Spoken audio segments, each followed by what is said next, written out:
So for today's vlog is we're gonna go on a beach. And here's the makeup look. And kinonor ko na yung hair ko na black kasi ang dami niya ng patong-patong na kulay. And I think it looks healthy na, diba? And yes guys, nagbangs na rin ako. Bakit wala dito? I don't think makakapagsalita ako sa mga vlog ko pag nandun na. Kasi I'm not that close with my relatives there. Pero I want to vlog kasi hindi na ako nakakapag-vlog and post. I mean, nakakapag-vlog ako. Tamad lang talaga ako mag-edit.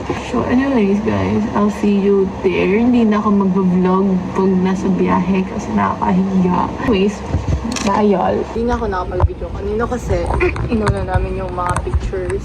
Nakakapagsalita lang ako kasi ako lang mag-isa dito kasi sa baba nagbibingo, tapos yung mga bata naglalaro ng buhangin, and ako dito lang as long na may...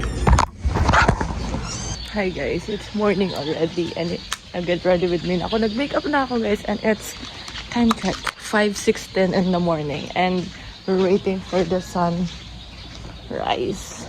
Here, look, it's so peaceful. Ayun na kami lang yung tao. Let's get ready with me na nagsasalita na ako. Kasi walang tao, obviously. It's like so init sa labas. I've been reapplying sunscreen for like every hour. And paubos na siya.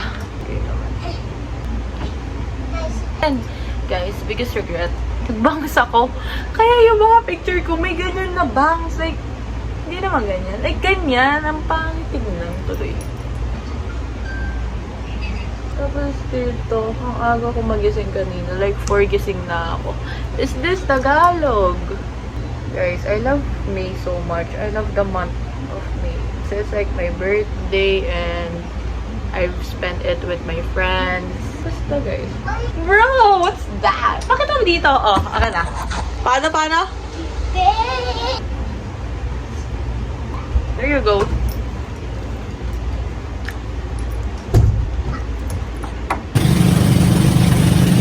Hi guys, we're already here.